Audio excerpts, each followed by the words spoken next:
इस वीडियो में हम लोग कंप्लीट करने वाले हैं कार्बन एंड इट्स कंपाउंड के जितने भी कॉमन क्वेश्चन है जो आपके एचएसएलसी एग्जाम में आ सकते हैं, 10th के बोर्ड में फाइनल में आ सकता है, वही क्वेश्चन मैं आप सभी को आज बताने वाला हूं।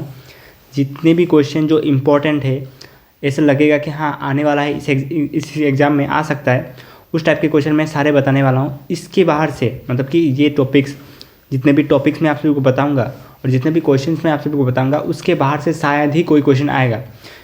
इस चैप्टर से आपको सिर्फ ये सब क्वेश्चन करना है और ये सब टॉपिक करना है। अगर आप इतना भी कर लेते तो इस चैप्टर से जो भी क्वेश्चन आता है तो आपका वो मिक्स नहीं होगा। तो अगर आप लोग 10th का प्रिपरेशन कर रहे हो, 10th का बोर्ड का प्रिपरेशन कर रहे हो, तो इस चैप्टर का ये सब कॉमन क्वेश्चन आप लोग कर सकते हो। आप मैं 100% गारंटी के साथ बोल सकता हूँ कि आपका इस चैप्टर से तो कोई भी क्वेश्चन नहीं छूटेगा। तो सीधा चलते हैं टॉपिक्स के ऊपर। सबसे पहले हम बात करेंगे टॉपिक्स के ऊपर, उसके बाद मैं आप सभी को बताने वाला हूँ कॉमन क्वेश्चंस। तो चैप्टर है चैप्टर 4 साइंस का, कार्बन एंड इट्स कंपाउंड। तो सबसे पहले हम लोग इंपॉर्टेंट टॉपिक्स के ऊपर बात करते हैं। सबसे पहला टॉपिक है कोवलेंट बॉन्डिंग।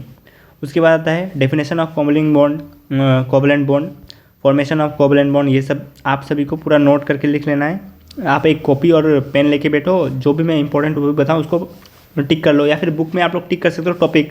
टॉपिक इतना ज़्यादा इंपॉर्टेंट नहीं है, लेकिन हाँ आप लोग टॉपिक भी देख सकते हो। एग्ज़ाम से पहले आप लोग टॉपिक देख लो, लेकिन ज़्यादा से ज़्यादा इंपॉर्टेंट यहाँ पे ये है इस वीडियो में सबसे ज़्यादा इंपॉर्टेंट बात है कि इसका इंपॉर्टेंट कॉमन क्वेश्चंस को आप सभी को स्किप नहीं करना है। टॉपिक आप लोग चाहे स्किप भी कर लो, लेकिन कॉमन क्वेश्चन एक भी स्किप मत करना। तो सबसे पहले हम लोग टॉपिक कंप्लीट कर लेते हैं, क्या क्या टॉपिक इंपॉर्टेंट है, उसके बाद हम लोग बात करेंगे कॉमन क्वेश्चन के ऊपर। तो दूसरा ये सब टॉपिक है property of covalent bond, low melting point, boiling point, उसके बाद डू नॉट कंडक्ट इलेक्ट्रिसिटी, ये सब इनसॉल्युबिलिटी, इनसॉल्युबल इन वाटर, ये सब टॉपिक आप सभी को देखना है ऊपर से।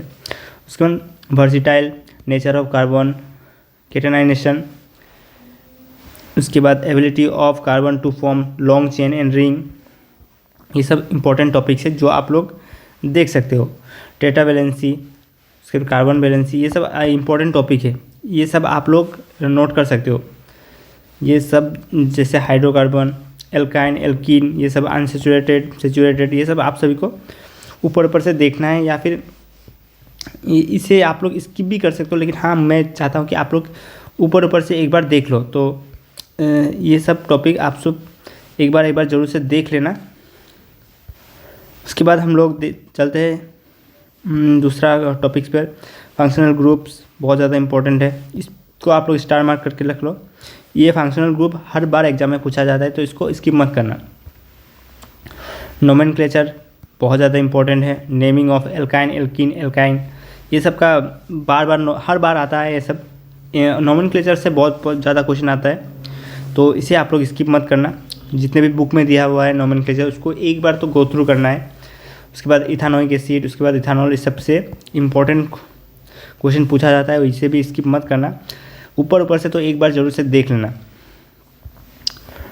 उसके बाद सोप, डिटर्जेंट, ये सब का सारा फिनोमिना सब कुछ आपको देखना है। एक बार अगर आप लोग इसको ऊपर से देख भी लेते हो तो एग्ज़ाम में आप लोग बना के लिख सकते हो। मतलब थोड़ा बहुत अगर आपको नॉलेज है चीज़ के बारे में, तो आप लोग अपने आप खुद बना के लिख सकते हो आंसर। अभी बात करते हैं सबसे इम्पोर्टेंट टॉपिक के ऊपर, मतलब कि कॉमन क्वेश्चन, जिसके लिए आप लोग रुका हुआ है।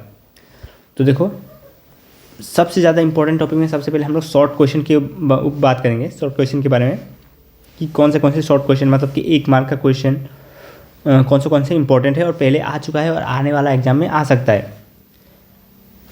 तो सबसे पहला व्हाट इज़ केटेनेशन, उसके बाद state the valency of carbon, what is the formula of the first member of alkyne series, give the functional group present in the ethanol, what is micelle, उसके बाद what is the general formula of alkene.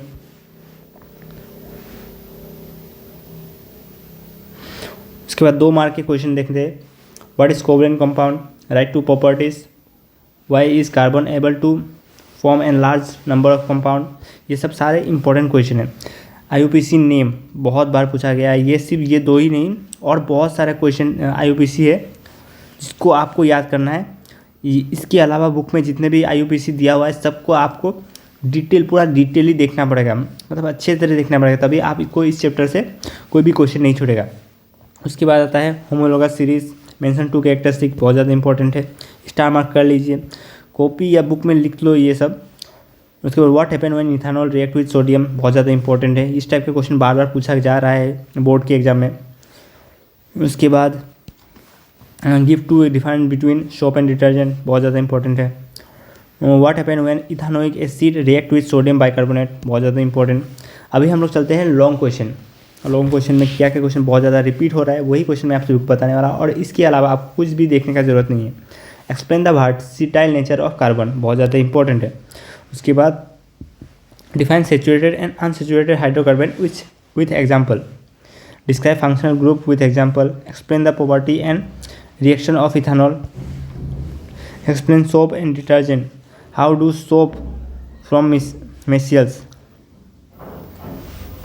ये बहुत ज़्यादा important है। ये आप लोग star mark करके लग लो कि हाउ डू सोप फॉर्म मेसियल्स, मतलब वो बुलबुले होते हैं कैसे फॉर्म होता है, वो पूरा डिटेल में आपको याद रखना पड़ेगा ये, क्योंकि बहुत बार पूछा गया है, ये 3 से 4 बार पूछा गया है एग्ज़ाम में। मतलब कि पहले अगर 5 साल के पेपर में देखें तो बहुत बार पूछा गया है ये क्वेश्चन, तो इसको आप लोग ज़रूर से बार बार गो थ्रू करना है इस क्वेश्चन से। उसके बाद right the characteristic of homologous series with example, bar bar repeat हो रहा है ये भी क्वेश्चन। उसके बाद हम लोग कुछ एक्स्ट्रा क्वेश्चन देखने वाला है जो बहुत ज़्यादा फ्रीक्वेंसी में पूछा गया है, चाहे वो शॉर्ट क्वेश्चन हो या लॉन्ग क्वेश्चन है, सभी क्वेश्चन ऐसा कुछ क्वेश्चन है जो बार बार रिपीट हो जा रहा है बोर्ड्स के एग्जाम में।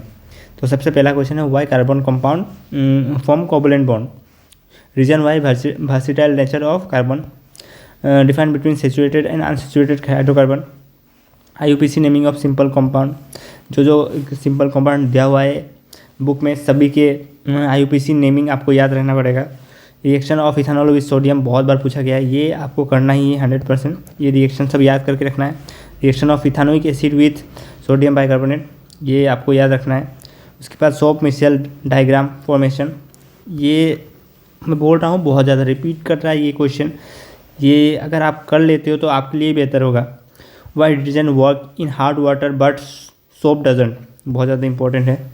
सोप और डिटर्जेंट का क्वेश्चन इस चैप्टर से बहुत बार पूछा गया है। Formula of naming an alkyne, alkene an alkyne, इसके ऊपर डिटेल में आपको पढ़ना होगा। तो इस चैप्टर से यही सब थे क्वेश्चन और टॉपिक जिसको आपको पूरा डिटेल में देखना है। टॉपिक्स अगर आप लोग नहीं भी देखते हो चलेगा, लेकिन अगर आप ये सब क्वेश्चन स्किप करते हो तो आप बहुत ज़्यादा मुसीबत में पड़ जाओगे। तो जो भी क्वेश्चन मैं यहाँ पे बताया हूँ सब कुछ आपको डिटेली पूरा देखना है, उसी क्वेश्चन को बार बार रिपीट करो, इसके अलावा एक भी क्वेश्चन नहीं आएगा, मेरा गारंटी है।